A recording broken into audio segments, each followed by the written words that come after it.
Olá, queridos e queridas estudantes da primeira série do ensino médio do Colégio Cometa.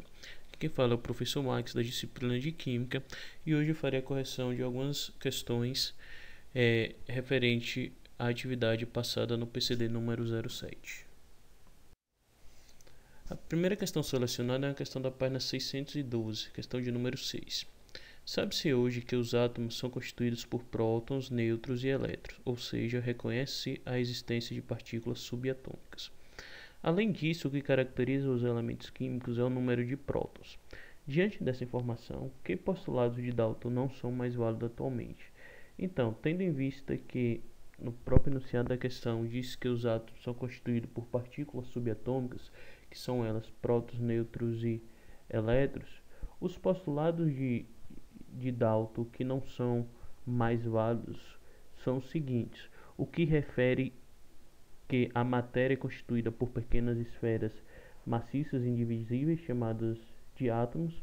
Na verdade, esses átomos eles não são maciços, não são indivisíveis, tá? E os átomos idênticos e com a mesma massa representam o mesmo elemento químico. Também a semelhança entre átomos ela vai estar atribuída não à sua massa, e sim a seu número atômico, que é representado pela quantidade de prótons presente no núcleo. Durante o estudo da eletrização por atrito, os materiais foram organizados numa sequência de acordo com o sinal da carga elétrica que adquirem quando atritados uns com os outros. Um trecho dessa sequência, conhecido como série triboelétrica, está representado a seguir.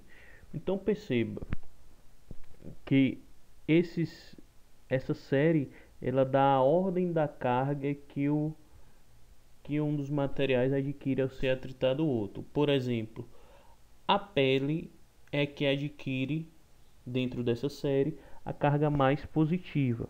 O teflon é o que fica atritado mais negativamente, tá? Então, quando a gente fala na série triboelétrica, a gente tem que analisar no mínimo um par de materiais, tá? Então, a mica, por exemplo, ela fica mais positiva do que a lã.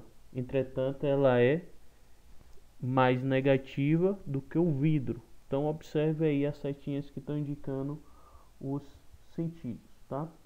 Então, feito essa análise inicial, vamos agora responder as questões. Letra A. Qual será a carga da madeira quando atritada com? Então, identificar a madeira na série. Então, com o cabelo. O cabelo ele está dentro da série mais positivo do que a madeira. Então, o cabelo ele ficará mais positivo, consequentemente a madeira mais negativa. Já quando a madeira ela é atritada com poliéster, tá? O poliéster ele fica com a carga mais negativa do que a madeira, logo a madeira ficará positivamente carregada. Lembrando que uma das formas de carregar os materiais, né, fazer com que eles apresentem carga ou negativa ou positiva, é através do contato, através do atrito. É muito semelhante se você fazer aquele experimento em casa de atritar o bico da caneta com o cabelo. A gente vai perceber que depois que atrita o bico da caneta com o cabelo, tenta pegar um pedacinho de papel, que aí geralmente esse papel vai ser atraído pelo bico da caneta, né, que está carregado, tá? Próxima questão. Ao ter um elétron arrancado pela ação da eletricidade ou do atrito, um átomo se transforma em íon. Então, o que é que diferencia o átomo do íon? É que ele perde ou ganha elétron, tá? O íon são espécies químicas que são carregadas. O átomo, a quantidade de cargas positivas é igual à quantidade de carga negativa. O íon, essa diferença de carga, quer dizer o quê? Que a quantidade de cargas positivas, representada pelos prótons, é diferente da quantidade de cargas negativas, representada pelos elétrons, tá? Então, qual a carga elétrica desse íon, positivo ou negativo? Justifique, tá?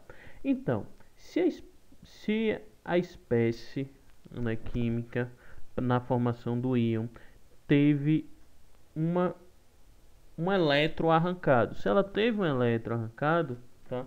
Então ela ficou com menos elétron do que a quantidade de próton, ou seja, ela tem mais carga positiva do que negativa. E aí quando a gente faz o balanço de carga, soma a quantidade positiva com a quantidade negativa, a gente vai perceber que o resultante é positivo. Isso é muito parecido com a conta matemática. Quando você soma valores de sinais contrários, sempre vai dar o resultado do sinal maior, né? Então, se eu somo mais 2 com menos 1, mais 1. Se eu somo mais 5 com menos 3, mais 2. Se eu somo mais 2 com menos 8, vai dar menos 6. Se eu somo mais 3 com menos 6, vai dar menos 3, tá? Então perceba que, como é o próton nesse exemplo que está dado aí na questão, ele permanece lá no núcleo do átomo, tá, da espécie química, e o que vai ser perdido vai ser o elétron, então no final vai ficar com mais cargas positivas do que negativas. Tendo mais cargas positivas do que negativas, então a carga do íon vai ser positiva, certo?